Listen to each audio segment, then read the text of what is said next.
But tonight I won't let that out.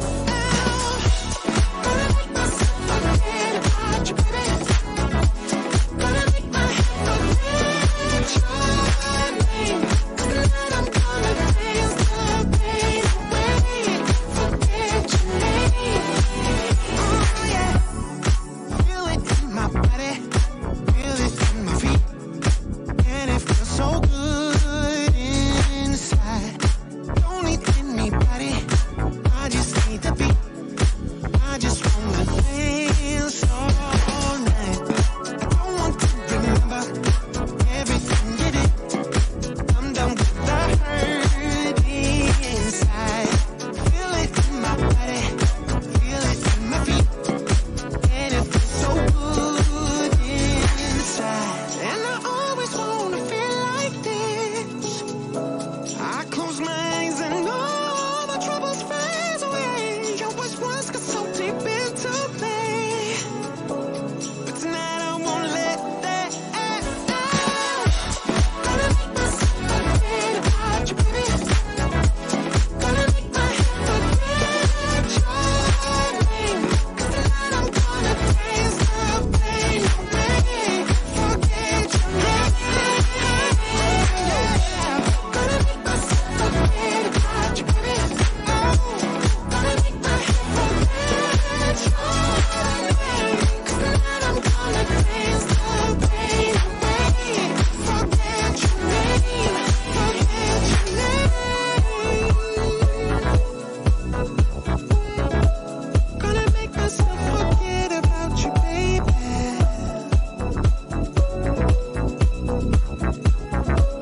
Gonna make my head forget about your name, yeah. Do you keep hearing the term NFT and you keep wondering, what is this cutting edge information? Yeah, what is an NFT? And what do you do with it? And how is it used? Well, today on the Waist Up Wardrobe Show, my guest is going to break it down into easy, digestible nuggets so that you can get a better understanding of what an NFT is, how it's used, and why it might apply to you in the future. But you know the drill. If you want to find out more, you're going to have to stick around to find out. Welcome to Waist Up Wardrobe. I'm Christine Vartanian, a civil engineer and attorney turned personal style expert and image consultant. As the founder of Jade for All Seasons, I am passionate about unveiling the inner confidence of my clients by developing their personal style. But is getting dressed up still important in our virtual world? Well, that's where my experience can help with what I call Waist Up Wardrobe. Waist Up Wardrobe is a podcast for all things you need to conduct an outstanding Zoom meeting. It's about how to dress for the camera, but it's not just about the clothes. It's about everything you need to know to show up on brand and professionally for the camera. Join me in the Waist Up Wardrobe studio to discuss how to navigate this virtual world and dominate from behind the desk. Hello, Virtual Nation. Thank you for joining us for yet another episode of Waist Up Wardrobe. And today, I have a very unique show for you. I am going to be discussing with my super smart guest who is in this digital world what an NFT is. You know, I've been hearing about it all over the place, as I am sure you have been too. And it seems a little nebulous, and it's like, oh, what is that? And how does that all work? And why are people so into this? Well, this is cutting edge information. And even though it might be hard to grasp, everybody should dip their toe a little bit and just kind of get a top level understanding of what an NFT is. Otherwise, you're going to feel like, oh, you're sitting in the middle of a conversation like this and you don't know what's going on. So today we're going to unpack all that. But before we get started, I just want to thank my super awesome producer, Rick Moscoso, who's always in the production room. There he is peeking out his head, who makes this whole production work and making it amazing and really work seamlessly. So thank you for being part of the show, Rick. And I want to say thank you to you, the viewer, who's always here listening to our show, listening to the replay, giving us comments and letting us know how we're doing. You know we're on iTunes, so you can rate us and review us there, and you can listen to us on audio if you can't catch us live or visually. But we are on all these platforms, so catch us somewhere because we bring to you everything that goes into this new virtual world, whether it's about how to show up on camera, looking great with your image, but also everything that's really kind of developed since we've all gone virtual in one way or the other. So I want to just get started by talking and bragging a little bit about my guest. And my guest today is Jordus Johnson, who is an international speaker. He's a digital growth strategist and a business consultant who specializes in helping heart centered entrepreneurs scale their visibility, impact, and wealth. He marries the human relationship technology and business principles that creates strategies and blueprints for entrepreneurs to execute. So he's an amazing support to his entrepreneurs who he helps and serves, and through his amazing handle of the digital world and just entrepreneurship strategies and principles. So help me welcome Jordas Johnson to the show. How are you, Jordas? I love your energy. Since the day we met, Molly's group, I was like, oh, I have to have Jordas on the Waist Up Wardrobe show because of the energy you bring and just the knowledge. So thank you for being here today. I appreciate it, Christine. So honored to be here and speaking to your audience. So looking forward to the chat. It's gonna be a fun one, I think.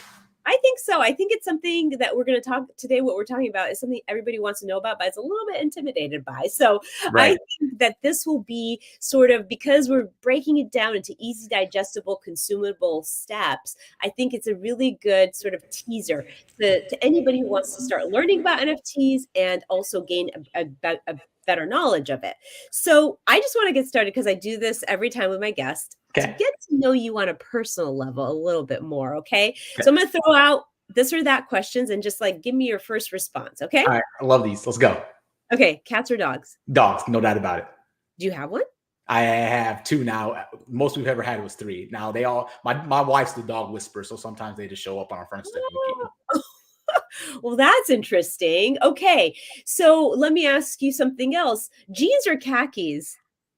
I'm named after jeans, so I gotta choose jeans. I know, when I first met you, I'm like, Jordas, wow, I don't think I've ever known somebody named after my favorite pair of the 80s jeans, right? Right. 80s baby, the mother loves them. Gotta give a shout out to my mom for that one. So Absolutely. Shout out to all the moms out there. yes. Okay, traveling or staycations? Traveling all day long. Love seeing new cultures, love trying new foods, love trying new experiences. Where's the last place you went to? Where did I just come back from? I mean, I was in Vegas a week and a half ago at an event, but like vacation wise, it was probably like, I guess it was pretty the big word, the C word. It was probably me and my wife did a 2-week trip in Italy and up in northern Italy and did a lot of hiking and Cinque Terre and all that good stuff. So Wow. yeah, but we'll have a Costa Rica trip. That'll be my son's first international trip, getting his passport here in about a month. So we're trying to give him early exposure to new cultures and new experiences as well. So Awesome. And how old is he? he just turned 14 months. We call him a gremlin. He's all cute and fluffy during the day, and he's still a monster at night. So we love him. Oh, he'll be a great travel buddy. Yeah. He actually travels pretty well, to be honest with you. He makes friends with people on the airplane. He just stares at them until they look at him and he waves. Of course. He has a personality like his dad. Probably a little bit in there. Awesome. So let's get started because I really want to show everybody, like give them because I remember when I first heard you talk about NFTs at an event that we were both at, I thought, gosh, I think we all need to know a little bit about this, even though it seems intimidating and really most people don't have a big understanding of what an NFT is. And we're kind of past the point of defining or like talking about what it stands for, because we all know that it stands for non-fungible token. Right. But what, in plain English, can you explain to the audience what an NFT is? Just great question. And you know what? Before I actually even get to there, we're going to talk about some buzzwords today, okay? We're going to define some of these buzzwords that you keep hearing around a little bit. But before I even jump to that, I just want to encourage you, if you are listening to this and you're watching this, stick with us. If this thing's, you're like, Jordas, I don't even know what you're talking about. Jordas, this doesn't make any sense to me. The key to learning this, because this technology is not going away. The key is just putting yourself in the room and just listening and putting yourself in proximity to eventually at some point it's going to click. But you have to kind of take those first initial steps, which it might be on Christine's show today. So before I jump into the NFT, let's talk about this concept of Web 3. Okay. So we're transitioning our world into this Web 3.0, which you might be hearing a lot about now. It's a buzzword. A lot of marketers are using it because it's the cool kid on the block now. But before we talk about Web 3, let's talk about 1 and 2. So like Web 1 was the original internet. That is when if you remember, that was just where we could read pages that are static web pages. The only thing we could do was log on with our dial, and then just read what's on the page. Then Web 2 came around. That's when we, as users, could read and we could write, meaning we could do user-generated content. We could do social content. We could do podcasting, blogging, all the stuff that we could actually interact and start having those connections online. That's what the space we're still kind of in right now. That's when, 2004 and Facebook and MySpace and all the other things started blowing up, and we've been in this for a while.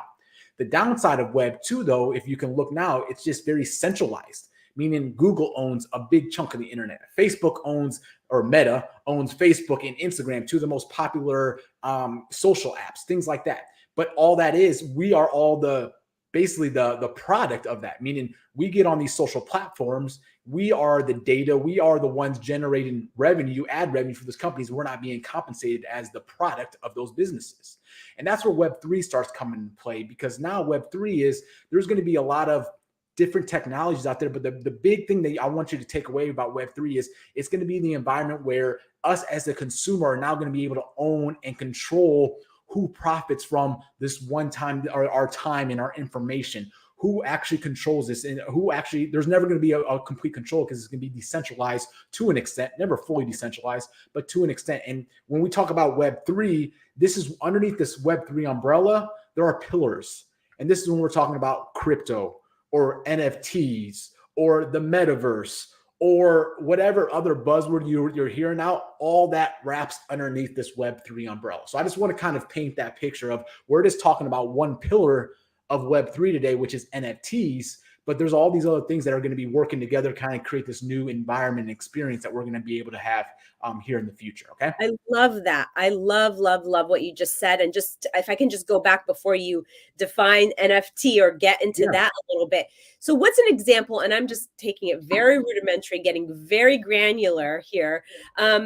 What Web 1, what is an example of Web 1? I know I'm going way back, but give me an example of what that looked like when it was first came out.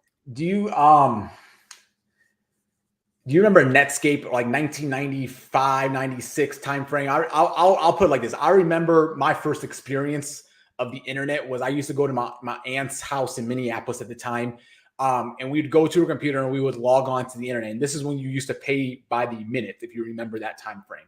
And I just remember one of the first web pages I can still remember, I went to Coca-Cola's webpage.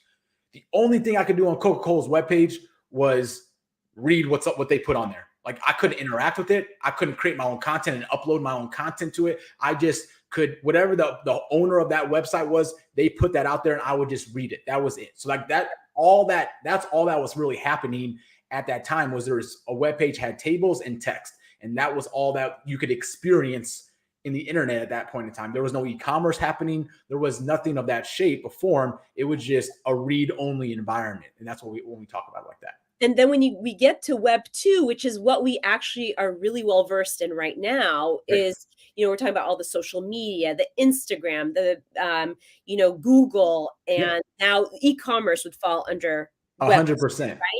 Yeah. Okay. It's all, like, you think about it, every time you upload something to the social platform, that's user generated content. You couldn't do that in Web 1. I couldn't take a picture and make a post and post it and then have friends or have a social network where we could have conversations in Messenger or there was chat rooms, but there wasn't this connection in a one environment, like a Facebook or whatever like that. That was not happening in Web 2 or Web 1, excuse me. Yeah. So that's where Web 2 came around. But the like I said, the downside is we don't own our data. Right. Like, you get kicked off a platform and you're off that platform. We don't monetize our time. We don't get paid for our time that we spend on there or the time that we're creating content. There are some, little bonuses here and there, but like the average person is not making money for the time they're scrolling through Facebook or they're interacting with posts or whatever it is now. But that's the engine that churns that business, because now they got engagements and they can put ads in front of them. That's why Facebook made $28 billion in ad spend last year, right? Or the revenue from ad spend. So it's like, that's where we became the product, but us as consumers aren't being compensated, and they own our data. They control all that. Now in Web3, it switches around where it's like, we control the data. Yeah, that's the difference, right? That is the added bonus here. Right. We get compensated. We're not the product anymore. We actually get our hand as the creator in the economy, where we can be compensated for our actions. We can be compensated for what we create. And there's not the middleman that can get his or her hand in the middle and start taking, their cut on those lines. And that's where the blockchain comes in play, which we'll define here in a little bit, all that good stuff. But that's the cool thing about Web3. Now, here's the thing. I will be honest with you. Anybody that tells you they're an expert in all this stuff, run.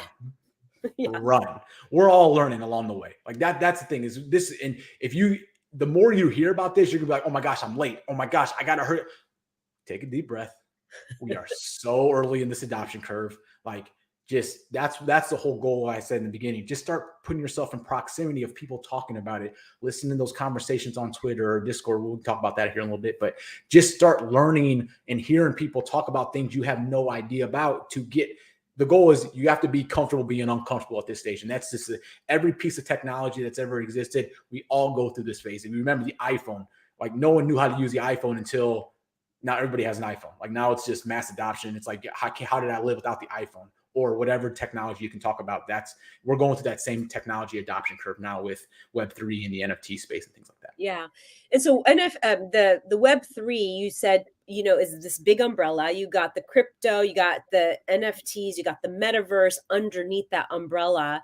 Let's get into understanding a little bit more deeply about the NFT and then tell us what it means in plain English. Totally. I will tell you in the most simplistic form, an NFT is all it is. It's a picture that represents digital ownership of something. And we'll talk about what that something means. But really all that, like, people are like, well, why are you buying a picture of an ape or this goofy looking mutant or whatever? It's like, you're paying all this money for a picture. No, that's just the representation of the code behind that thing, which on the blockchain, which we call a term called the smart contract. Okay. And we can talk about that here in a second. But basically there's a lot of utility behind that image. It's just a visual representation, but the core of the NFT is it's just proof of ownership. Let me give you an example. You have a house, you live in a physical house. I'm in my home right now. This is my home, right? But me being in my home does not prove ownership, right? I can go to Christine's home and I can't walk and say, I like this house. This is my house now, right? What proves ownership? The deed. My signature is on the deed of the home, right? That is proof of ownership. That's what an NFT is. An NFT is the deed where the house is the actual asset and thing that actually is value, but the deed is what proves ownership. That's all the NFT is. It's just a proof of ownership on the blockchain. They're saying you actually own that. You're the owner of that. That's all that is. Okay, so the NFT, can you tie in what you mean by NFT as it relates to the blockchain? Right. Great question. Great question. So let's talk about, and just, I know you kind of mentioned before, but just in case anybody out there, if NFT stands for non-fungible token. Let me just break down these terms real quick because some people may not understand what that is. So we'll kind of separate this non-fungible and token. Okay. Fungible or non-fungible comes from the finance economics world. Token comes from the crypto space. Okay. So fungible means it is something that is easily replaced or can be replaced. Think of a $5 bill. If you have a $5 bill in your wallet and you get another $5 bill, I can replace it easily. It's the exact same thing for the exact same value. Non-fungible is the exact opposite, meaning this is something that it cannot be replicated. It cannot be replaced. It's one of a kind. Humans, us as humans are non-fungible. Like everybody has their own unique DNA, their fingerprints, etc. Right? So that is, when we're talking about non-fungible, it means one of a kind. Nothing is like that. Okay. Token is just basically all that's basically saying is that is the kind of the digital artifact that lives on the blockchain. Okay. And so let me define what blockchain is now. So a blockchain is just a public ledger. It is just, think of it about it's just a ledger. And if you don't know what a ledger means, it's just a whole bunch of transactions that are happening that anybody can go see what's going on. It's just once something gets added, or we call it minted, meaning once something hits that blockchain, a transaction hits it, It can't be altered. It can't be changed. Everybody can view it. So that reduces a whole bunch of things, fraud, people changing things. Nothing can be changed with that. So I can't, like, no one can take the deed to my house now and forge my signature or forge their signature and say, now I own the house.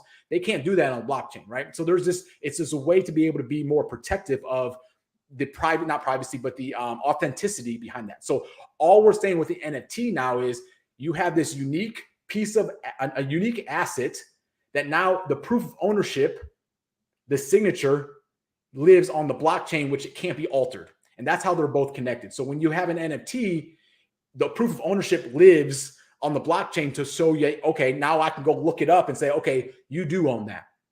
You do have access to that. That's all that is. And this is a place where it can't be altered or changed, or a database that's controlled by one company that they could go in there and change it, like things that can happen in today's world right now.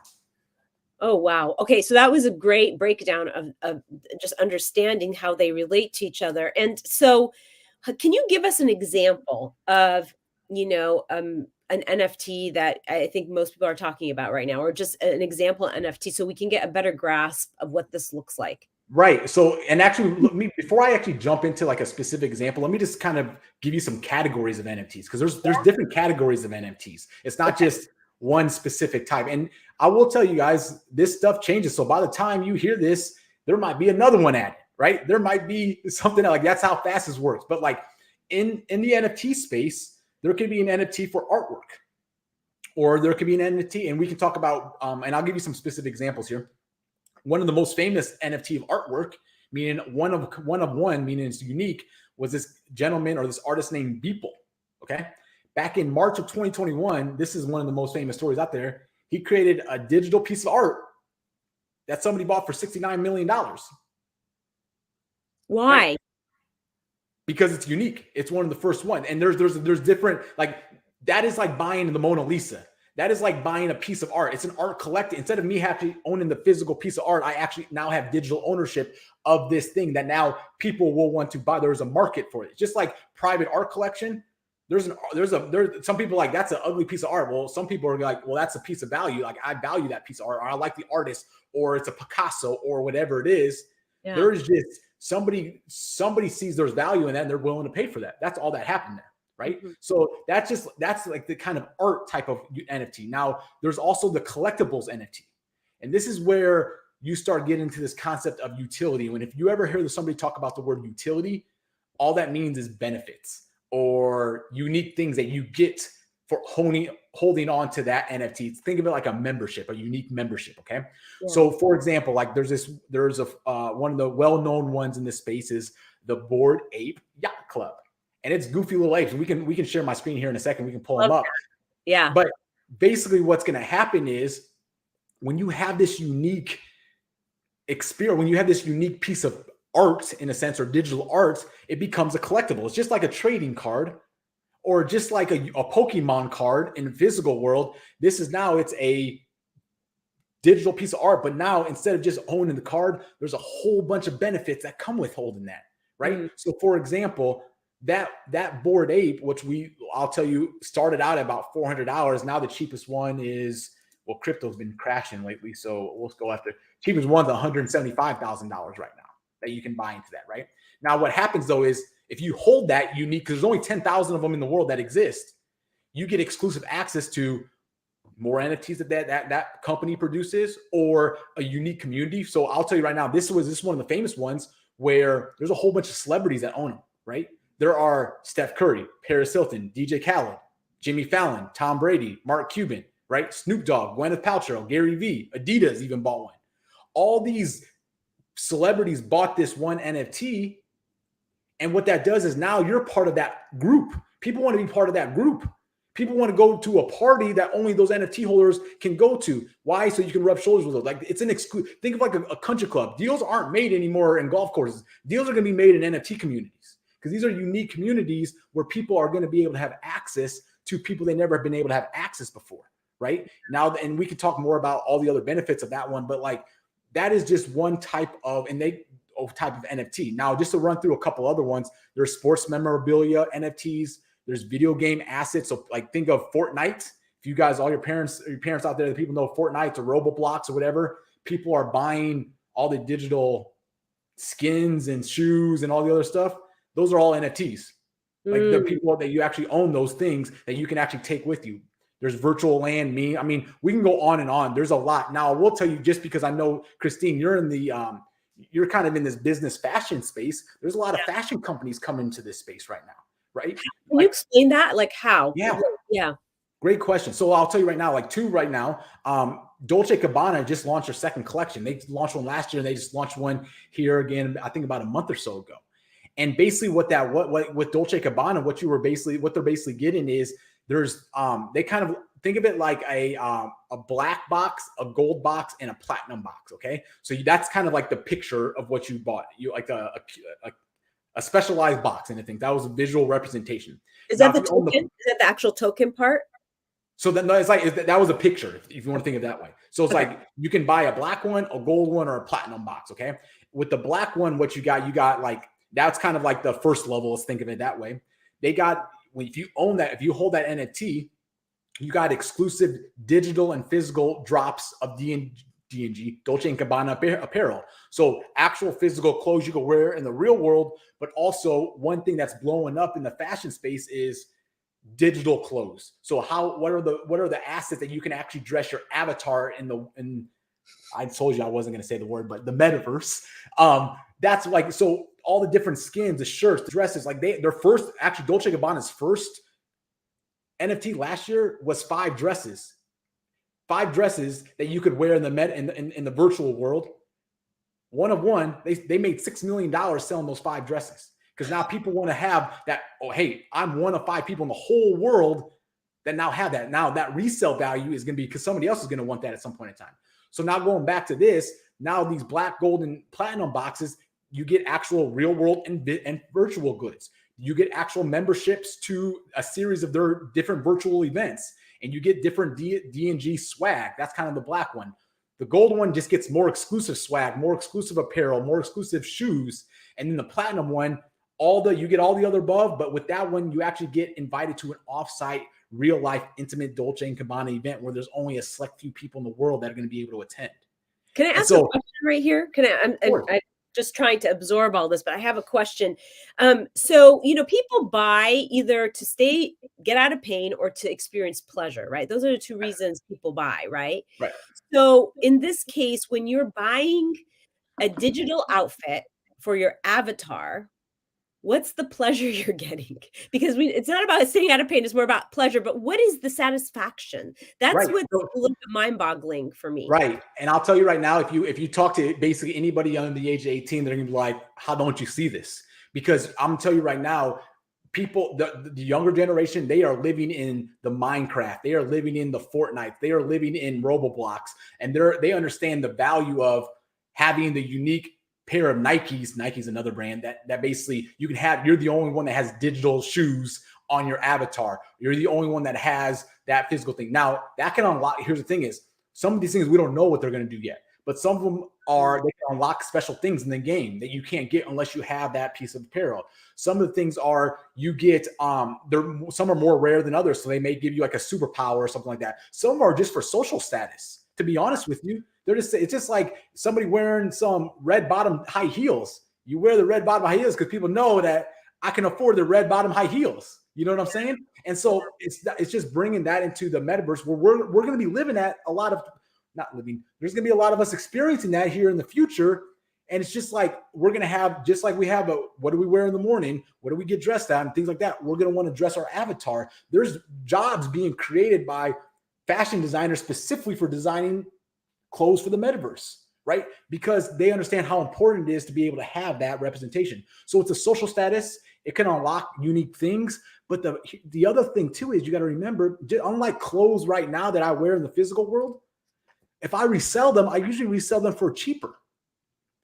The things you can buy, you can actually resell, how unique they are, how rare they are, you can actually appreciate. So you can actually make more tokens or whatever the game is, and you're holding an asset that can be resold at that point in time. And so there's just different strategies of being able to do that. So it's like I said, it's a society thing of being able to have like rank or societal rank. It's also being able to unlock unique things and unique experiences. And like Dolce Gabbana, it's just bringing in those real world events that only the select few people that own that have that membership. It's just like the Amex Black Card. If you have an Amex Black Card or American Express Black Card, you get benefits that the average person's not going to have. Same thing with NFTs, but even more rare because not everybody can even apply. Yeah. So there's an exclusivity factor, 100%. right? Exclusive. Now, if there was an NFT that celebrities were really buying into, does that bring up the value of 100%. it?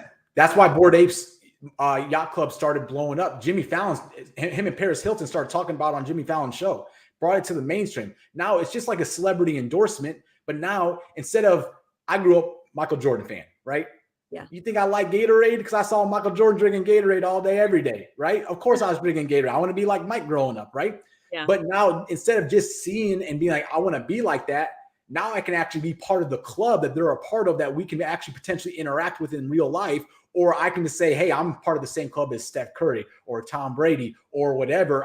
It's like having a membership to their country club in a sense, right? So it's having that proximity to those people that are famous that we peasants, if you want to think of us normal people, us non-celebrity people, want to have access to these people. And that's what a lot of the NFTs, when we talk about utility, that's the huge value. We'll talk about here like how it applies to entrepreneurs and business. But having that access, that unique access that no one else can get, that's huge. That's why Gary Vee's NFT has been so successful, especially his version 1, because it just unlocks access that no one else can get. And we can talk about that that can kind of transition us to the entrepreneurial space. Yeah, let's do that. Let's transition to how this impacts and how it can be helpful to the entrepreneur. And I love Gary Vee's example because it's relatable. Right. So Gary Vee launched this thing called VeeFriends. His NFT was called VeeFriends. And it's the first ones you're going to look at it, you're like, these look like they were drawn by a 5-year-old. They were actually drawn by Gary Vee, just animals and things all along this type. Like they were just hand-drawn pictures of all this stuff. Now, once again, if you remember when we said in the beginning, it's not about the picture. It doesn't matter what the picture represents. Like now there's unique traits that all that stuff have we won't go into that can increase the value and things like that. But more so don't worry about the picture. What's behind the picture? What's the value behind the picture? So with Gary Vee's first one, I'll give you an example. He started a conference called VeeCon, which is all about NFTs and metaverse and Web3. The only people that can go to that conference, people that had the NFT, right? And so when if you bought the VeeFriends Series 1, you got access for 3 years to this next conference, 2022, 2023, 2024. His conference is actually happening here. The first one's happening here in about a month in Minneapolis. So that's one thing that you're like, and now what's great about that is all those people that held that V1, they got a ticket. We call it airdrop, meaning it's kind of like put into their wallet. It says, hey, you got a ticket to the conference. They can go resell that ticket if they want to. They don't want to use it on the secondary market and actually make money off that. So they own that ticket. So they can do whatever the heck they want to do with that, right? So that's one of the utilities. Another utility with Gary Vee's was depending on which one you got, some of them had special things. So for example, there was one, it was called the Mongoose. Let's see, what was it called? I have it pulled up here. It is, I can't find it right now.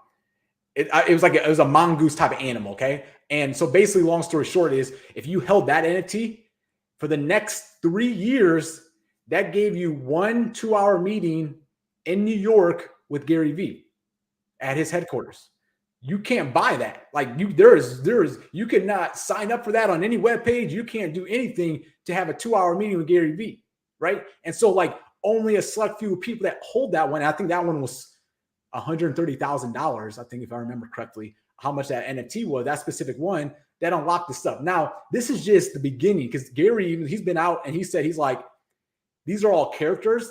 He's turned into a card game. He's trying to be the Walt Disney and create these characters, which are going to be TV shows and things like that. And you actually own the NFT of those original characters. Think of it like that. So that's where he's blending media with entrepreneurship and real world events, or we call it IRL, in real life events, that you get all that utilities wrapped around his NFT. So that's where, if you think about it from an entrepreneur, like us as personal branding people, or us that hold masterminds, or us that have memberships, you can say, hey, I'm going to create an NFT for 5 people. And we can decide whatever the heck utility. That's a beautiful thing about it. We decide what that utility is. Our friend Molly, we'll give you an example of what Molly's thinking about. She said it publicly, so I think I can say this. But she's like, they have I don't say a bungalow, but it's like an apartment kind of thing that they've built it on their property that says, hey, if you hold one of our NFTs, you may be able to come out once a year, come stay there. Plus, we're going to do the recording. Plus, we're going to do all these other things that she teaches. You're going to have a one-on-one access to her there. Plus, you're going to have access to different events or all the content she creates or her programs you may have access to. Now, I'm not telling you that's what Molly's doing. I'm just saying what potentially it could be happening with the NFT. And only a select few people could do that. And you can say that you only get access to that for 3 years or whatever it is. You control what that utility is, but that's where we can create unique experiences for our members that no one else can have. But the big value of that is it's just like giving equity in our company. If we gave stock to our community, now we're giving them an asset that they can actually, the more successful we are as business owners, as entrepreneurs, or the more utility we put in that NFT, the more valuable that NFT is. So they're actually earning assets as they're staying loyal to us. They're saying, hey, I'm a big fan of Christine. I'm going to hold on to her NFT because I want to be the first one. You make amazing earrings. So you can be like, hey, anybody that holds my NFT gets first dibs on all my earrings that come out. Or they might get 1 free pair every month. Whatever you want to decide, that there's value in that NFT that they're creating, and because you're creating unique experiences for your customers or your community.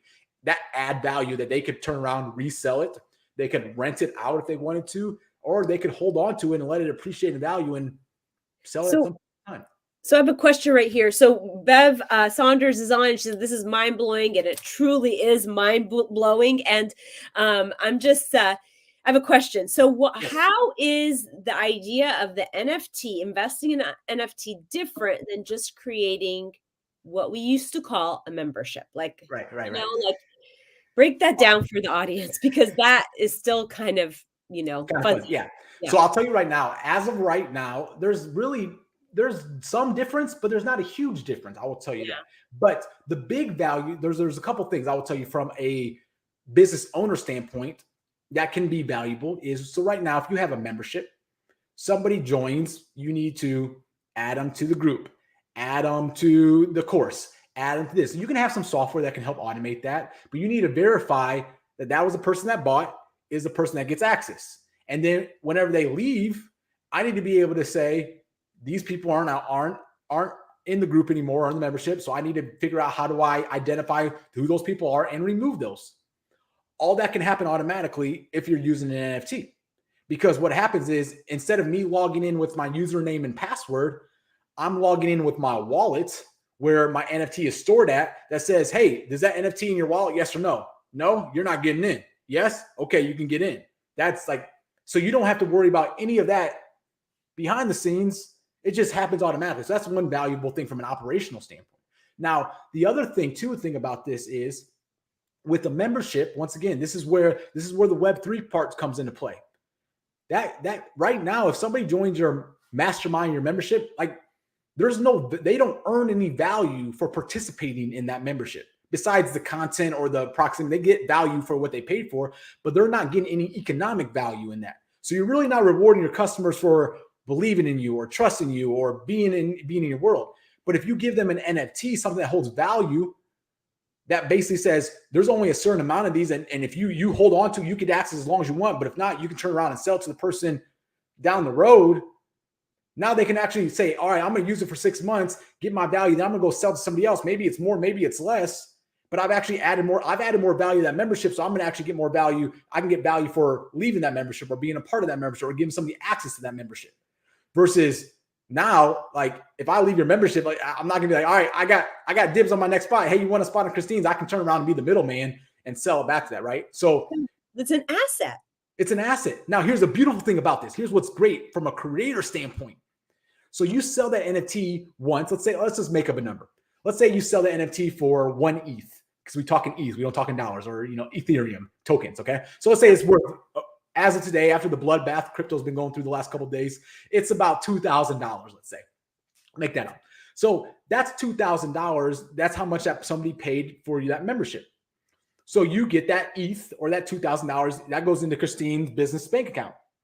Now, in that smart contract of the NFT, when you created that NFT, you can say, hey, every time that NFT is sold on the secondary market, I get 7% royalty or 10% royalty or 5%, whatever you decide, that happens automatically. So if I paid you 1 ETH for your membership and I turn around and sold it to Susie down the block, not only did you get that 1 ETH, but whatever I sold to Susie, 7% automatically, or whatever that number is, gets automatically added back into Christine's vaults in a sense.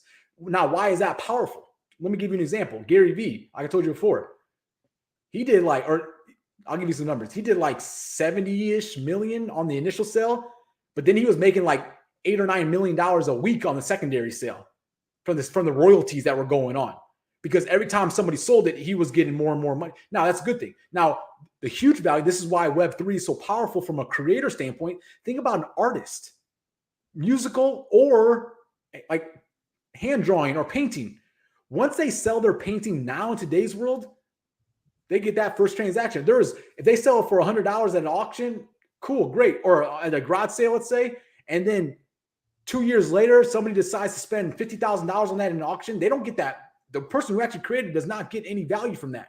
Yeah. Now, if they sell it as an NFT, they can say, you bought this NFT, you also get the physical art, but you're buying the NFT. So now when somebody sells that again, that artist automatically, there's no middleman. The start contract automatically executes it and it's put back into the creator's hand. Once again, what the value of Web3, the creators, the people doing the creating things continue to get compensated for the things they are. They're taking out the middleman. And that's why there's huge value from an NFT standpoint of being able to reap the benefits of royalties. That's why think of like somebody that creates music. Yeah. They make 0.000001 cent for every stream on Spotify right now. But like there's music people out there, the Taylor Swifts of the world, things like that. They're saying, hey, cool. I don't need you. I'm going to go create. I have raving fans that would buy an NFT from me that will get exclusive music, or they'll get my music before it goes stream or whatever. Now they get the artist almost gets 100% of that revenue is going back to the person who actually created the art, which is, in my opinion, how it should be, right? The recording artist or the recording company doesn't get it. All that stuff where everybody has their hands, that are taking things out of the artist who's actually created it. That's going to be removed because the middleman gets removed when we have smart contracts executing this stuff automatically. So that's where, as a creator, even an entrepreneur creator of informational products or fashion or whatever, you continue to get paid for the value that you've created even after that initial sale.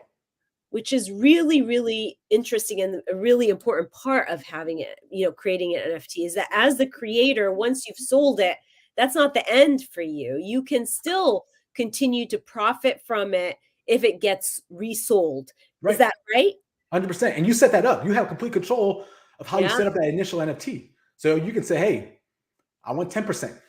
Yeah. Usually we see 5 to 7% is kind of where we're seeing stuff right now. Some are 10. But it is like, that's your creation. You should continue. Every time that gets sold, you should continue to get compensated for that because you're the creator. And it's proven you are the creator because it's on the blockchain. So it's an investment. It's an investment for the creator and for the person investing in it, right? Yes, but you will never hear anybody say that because you will get in trouble with the FTC and the SEC if you start talking about it as an investment. So it is, you get paid royalties. You can say that, but like you'll never hear anybody say this is an investment. And I will preface everything I've said is not financial advice. Yep. This is do your own research. This is just Jordas Johnson's personal opinion on this stuff. Yeah, absolutely. Yeah, we're not here to give financial advice. We're just here to shed some light onto what these new terms and ideas are. And thank you for clarifying that it's not an investment. Right. That's not the proper word to use. So this is so fascinating. I mean, honestly, you really laid a foundation for us. And I feel as though every time I listen to you speak on this or listen to somebody else speak on this, I get more and more of an understanding of it. And that's really where we need to be at this point. This is cutting edge. You're a first adopter. It sounds like, you like to be a first adopter when it comes to this digital stuff. So I'm Right. so glad that I had somebody like you tell us and educate us about this. Is there anything else before we start our wrap up that Yeah. we need to know about this world of NFTs that you really didn't have a chance to tell us about? Yeah, no, I would say, I mean, I would say no for right now, but what I would encourage you, I'm just going to encourage you guys again today, or you, if you're listening to this right now, is just start paying attention to the conversation. I'll tell you where these conversations are happening is Twitter. Twitter is making a comeback, if y'all believe it or not. And that is where a lot of the discussions on NFT. Now, be careful what you're doing. Don't be clicking on links and all this other stuff out there, because it's still the wild, wild west. Yeah. But Twitter is a great space just to be able to start hearing different conversations. People talking about different, we call them projects, but NFT projects and things like that. That's one good space. The other thing I will tell you too, though, is one of the marketplaces where things are bought and sold, where things after the initial release, kind of like the initial IPO of a company, it's like, hey, now it's on the stock exchange. But in the NFT world, we call the marketplace. There's one that's called OpenSea, like the water sea, SEA. .io. That's a place where you can buy and sell NFTs. I would just encourage you to start clicking around, just start seeing what's out there, start seeing just start playing around just so you can get exposed to that. And they all the different projects have, like, the official ones have the little blue check mark next to their name. They'll have their website. Just start exposing yourself to this stuff, because once again, guys, we don't know the direction of how this technology is going to be done. Just like no one knew. I would even argue people had good intentions with social media when it was created, but it took a turn somewhere along the lines of where it became profit over good, in a sense, right? So we don't know where this technology is going to go. We don't know the direction, but I will tell you, you just need this proximity and continue to be exposed to the words, to the things going on, all that good stuff, because eventually it's going to become second nature. It's just a matter of right now, it's just all new to us. We don't know all this stuff, but the more and I'm telling you this, like, I've been in crypto since 2017. I've been buying crypto since 2017. I just started diving into the NFT space really towards the end of last year. Like, I mean, you think about it, 6 months ago, right? And so it's just like, but in the 6 months, it feels like 6 years for how much has happened in this space. Yeah. But the thing is, you just got to continue to put yourself in these environments, listen to the conversations. There's on Twitter, they call them Twitter Spaces. It's kind of like Clubhouse.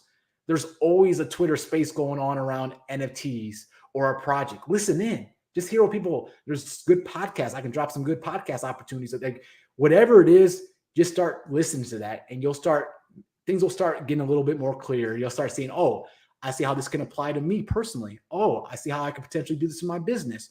Oh, I see why people are actually buying these things, not just buying a picture that people can right click and download just like anybody else, So it's just exposing yourself to this is going to be something that you're just going to, it's a slow race. Like, you don't need to be an expert tomorrow.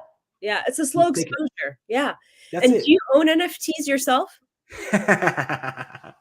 So yes, I do. I've been on we were talking about this before. I've been on a little buying spree the last couple of weeks. Yes, I've bought a couple, we call them lazy lions. I have a couple of lazy lions. I bought some real estate in NFT world, which is a metaverse. I've bought some domain names that are NFTs. I even played this game. So I go on walks every morning with my son. Okay. And I've been doing this basically, he's 14 months. So basically, since he's like 6 months old, we would just go on walks in the mornings, kind of put my headphones in and get my podcast. There's a game, and this is part of the NFT space or the Web3 space is gaming. There's this game called Steppin', which means play, or it's move to earn. So I bought 9 NFT sneakers that I own, and I actually have a picture of them, but I have 9 NFT sneakers that I own in this game that every day I go walk, I can walk for 45 minutes and I earn tokens every time I walk. So now something I was doing before, I earn tokens that can actually be translated to real dollars. Like before the crash, it was like in a week, I've brought in like $2,500 doing my walks. Just wow. Can you show us the pictures of the sneakers? Can you share your screen and show us? Is it easy to find? Hold on one sec. Let me, I got to share give me 1 second. Okay. Curious about that. Yeah. And so this is a cool thing about the And actually, you know what? I'm gonna share another screen here real quick. Sorry, Rick, I just changed things up on you. Here we Rick, go. what do you think about this NFT world? Chime in here. I didn't. Now that Jordas has kind of explained it, it's like I've been living through this already with Dylan, right? Yeah, Because your son. Yeah, my son, who's 14 now, and it's like what, he's been gaming for a while, right? And he's really into gaming with his friends, and then it's like after a certain event where he would get money, maybe a couple $100. It's like, can I use like $100 to buy this thing on this game? I go, what is it? Is it a new game? He goes, no, it's just a skin. Right. It's like, oh my God, but does it help enhance the way your gameplay? He goes, no, it just, it's a cool look. Right. And I didn't grasp it at first. And I thought, you know what? You should be designing stuff like this, and you could probably make a boat ton of money as a designer doing this stuff online. And it didn't hit me until you define what an NFT was. It's like, this is it. He's living through it, and he doesn't even know he's doing it. Right. Right. Now, I will tell you too, there's some of these games, and you have to be careful, like not be careful, but like there's skins out there, but like if I leave that game, I lose them. So that's really not like, so there's ones that actually can take with me. If I leave that game, I can still hold on to them and I can still sell them. Right. So and that's where it's going back to the Web3 of the ownership. Like the game doesn't own those anymore. I bought them. They are in my wallet. I can take them and do whatever heck I want to do with them. I can sell them to anybody that I want to now versus just living on there. But yeah, 100%. That's where, like I said, anybody under the age of 18, they're like, what do you mean you don't know it? Like this is second nature. This is what they live in. I have little cousins that he's big into Fortnite, and it's crazy how much money is being spent on Fortnite. But it's crazy. All right. All right. You want me to share the screen here? Yeah, go ahead and share that. Okay. So this is my sneaker, one of my sneakers right here. And you can see here, this is the unique ID. So this is like the uniqueness. Now they have different attributes and things like that. Now that is that is the picture. That's the NFT. Now what happens though is, let me stop sharing. Let me share my another screen. Sorry, we have to do this just this way real quick. Is now every morning when I go on my walk, I use one of those sneakers, if you want to share that screen. And this is the game that I'm playing. And you can see here today, I walked for 45 minutes. I earned 45.60. This they call the GST token, which is kind of, think of like an in-game currency. But then I earn all that, and then I can turn around and swap that for fiat dollars if I want to, or I can hold on to it and let it go up, and I can until I sell it at a certain price. So think of it like I'm owning an asset that now I can, whenever I want to turn it to fiat, I can. But every day I can use this, and I go on my walks, and I'm just something I was already doing. Now I'm actually earning some assets by doing the same thing. Crazy, unbelievable, so cool, and. Right. As this all evolves, I hope that you would come back on our show and just give us an update and let people know, like, because now we're just in the early adopters, right? We're just playing around, right? But I can't wait to see how all this unfolds. And so as we wrap up, and Bev is chiming in here, and she's saying that my 7-year-old grandson wanted clothes for his avatar for his birthday, so I get it. She gets it. I'm telling you, like everybody under 18, right? Anybody under 18, they're gonna be like, yo, I want this. And that's going back to what you asked me earlier, Christine, is like, why? Like, because it doesn't make sense to us because we didn't grow up with avatars. And people are like, it's just like when we were in middle school, it's like, I want to be I wanted to have the Jordans. I wanted to have, the Nikes or the Air Force Ones, because that was like that. It was a societal thing that I'm like, that's what cool kids had. That's what the cool people. Now instead of that happening, it's in the online space, and the kids want to have the trending thing. They want to have this. And that's where there's value in that. Like legitimately, Nike just launched, I know we didn't talk about this, but Nike just launched a collection of 9,000 digital sneakers purely for the metaverse. Wow. They're selling for, the lowest one right now is $5,000. Unbelievable. It's crazy. It's a digital sneaker. Yeah. So the main takeaway here, Jordas, what would be the one takeaway from this conversation of the ABCs of NFTs? What is the one thing that people should take away, if nothing else? Number one, it's not about the picture. because that's a big misconception in the space. Like you're going to see some ugly pictures out there. You're like, why the heck? I don't see this with the value like that. Just take that away. Like just understand that there's value behind that picture. But the other big thing I would say is going along those same lines is understand that there is utility, aka benefits that are exclusive that no one else can get access to unless you own that. So that's where the value becomes in. There's scarcity and there's exclusivity, as well as there's things that it will add more value. Like, and just to go off another, like I buy NFTs that actually produce things. Like I said, the sneakers, I get tokens that it's like a dividend in a stock, right? I have real estate that generates tokens every single day. I'm about to have some bulls that generate tokens every single day. And then I can turn around and use those to buy other things or turn them into fiat. So it's an asset that's just creating more assets for me, right? And so just understand that most of these NFT projects have value behind the pictures. That's what I tell you to take away. Are there any tools that people can look into to help them better understand this whole world? Yeah, I would say I can't give you like OpenSea is, I'm telling you right now, just start digging around on it's OpenSea.io. And that is the space where that's the biggest marketplace. So you just start digging around and playing around there. And like I said earlier, just get on Twitter. That's where you're just going to hear more conversations like this. You're going to be able to chime in, ask questions if you want to, or you're just listening to do that. Now, if you're familiar with the tool called Slack, there's in the NFT crypto space, or really the NFT space, we use this tool called Discord, Discord.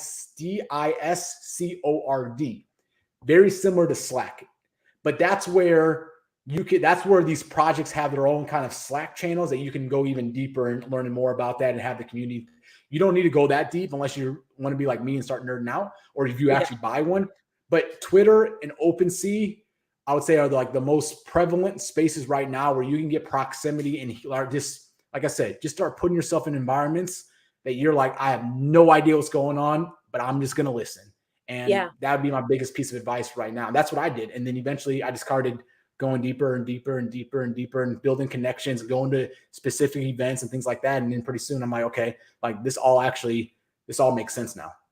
And then action item for people to like, I mean, is the action item just getting on Twitter and kind of getting into those conversations, or is something else? Yeah, that's at this stage right now, I would do that. Now I will tell you, if there's number one, just get on Twitter, and Christine, I can give you some good accounts to follow after the show. You can share with your audience and put in the comments if you want to. But like, that's one thing. The other thing I would tell you is, if you even think about, you're like, I think I see something, or I see some potential that maybe this is something I would like to do somewhere in the future for my business. I always tell people, before you create an NFT, you need to be a collector of an NFT. And before you're a collector of an NFT, you need to start putting yourself in rooms or start understanding the value and understanding the utility, understanding the people and the people you can trust and things like that. So that's why I would say start with Twitter. But this is why I've been buying NFTs, because I need to be a collector. How are people running the projects? How are they launching their products? What's the marketing behind it? What's the community behind it? What's the roadmap behind it? Like all these different things that go into it.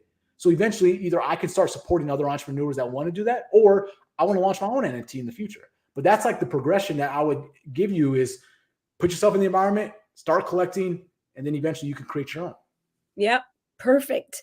Thank you so much. This was such a wealth of information, but I love that it broke everything down for the complete beginner, for somebody who really just wanted sort of just a taste of what this is like. Thank you for being here, Jordas.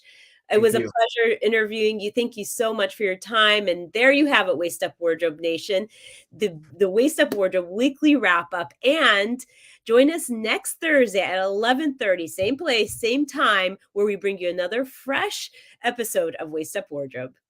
Okay, I'm going to give you your wardrobe basic building ABC so that you can get started building your own okay, let's try it again. Okay. Okay, I'm going to give you why am I stumbling on this? Okay. In episode 84, Waist Up Wardrobe, building your dream closet ABCs. Okay. And it starts with A, assessing your wardrobe. B, brainstorming okay. Can I start at B? E is for evaluating. I have to do E again. H is for honing your wardrobe. Really, not only honing your wardrobe, but honing. And H is for honing your wardrobe. You Okay. That will work. Okay, perfect. Okay. I gotta go. Thank you. I think Rick gets pleasure out of like giving me these embarrassing moments by letting him. It's okay, Rick. It's okay. Yeah. That It's all in is great. fun. It's all in fun.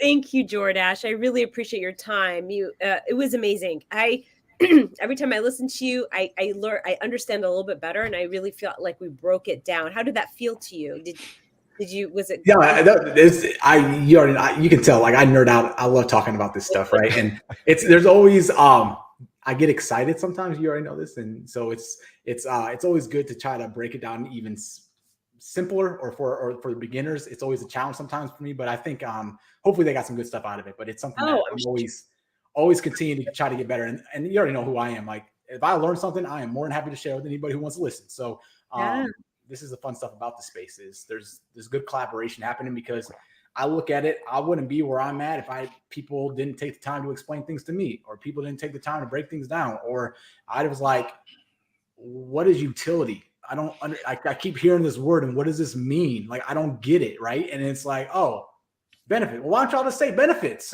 Right. Like what y'all use these fancy words Totally. for? I know. Non-fungible token. Can we talk about can we talk about some marketing people? Can we get a better name than non-fungible token? Because it sounds like a mushroom. Fungus. To be honest. I know. It sounds like fungus. Right. So yeah. But yeah, it's a fun space to be in, and it's just going to be so exciting to see how quickly things are going to change. And I'm telling you, Web3, the whole umbrella, the metaverse, the NFTs, the crypto, this is going to change business models across the board. We didn't talk about like ticketing. We didn't even talk about, there's so much that is going to touch every single space in the business and create whole new opportunities and whole new business models that we can't even fathom yet because we don't even know what this technology can do. So that's why it's so exciting, because this is like our version of when the internet came around. Like before the internet, it was like, oh, everybody just does business in this 7-mile radius, and that's how it is, or QVC or whatever it is, right? Then pretty soon it's like, holy crap, I can sell to somebody across the world and don't even have to leave my house. And so it's just like that changed the game. And this like live streaming changed the game from a TV standpoint. Now anybody can have their own show and create their own audience. Like this is going to change the game on so many levels. And that's why it's so exciting. Yeah, totally. Truly. Thank you so much. I really, really appreciate it. This is such a wealth of knowledge. I'll be hitting you up for more information, I'm sure. But if you can send us those accounts that you were recommending, then I can add it to the comments here. Yeah. Let me, I'll give you some of the people that I follow, some of the people that I trust. Once again, do your own research. This is not financial advice, but that's where and you just start paying attention to some of this space. And I'm more than happy to share the projects that I'm invested in personally. Just if you guys want to see what like the projects that I'm around, more than happy to share their Twitter handles as well. So I'll put a list together, Christine. I'll get it over to you. Thank you so much. Well, have a wonderful day. Thank you so much. Appreciate it. Okay. Thanks, Jordash. Bye, Jordash. All right. Let's see. I have are you there? Yeah. Wait, Rick, you disappeared on me for a second there. I'm here. Okay. I have to jump pretty quickly here, so I'm going to try and do this quick. Okay. Good luck. Then are we keeping it live or? Of course. Okay. All right. All right. Yeah. All right. All right. I'm going to mute. Go ahead. Okay.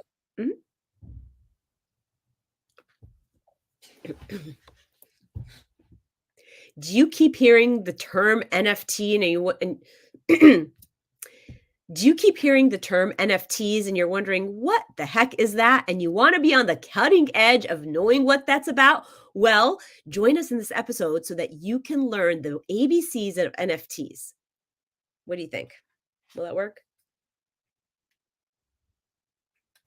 Yes, that'll work. Okay.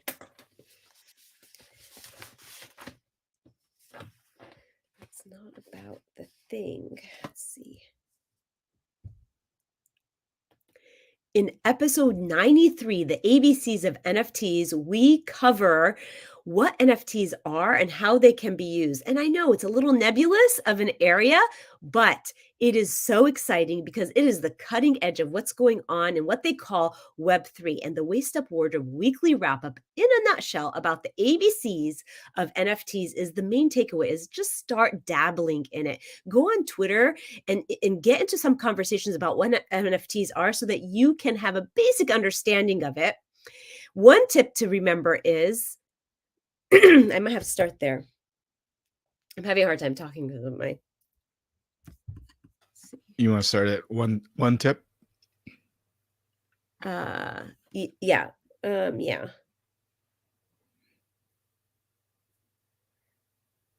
Actually, do I have to start a tip or can I just can I say tools and we eliminate tip? Or did I say that in the last segment? You started saying one tip. Yeah. Okay.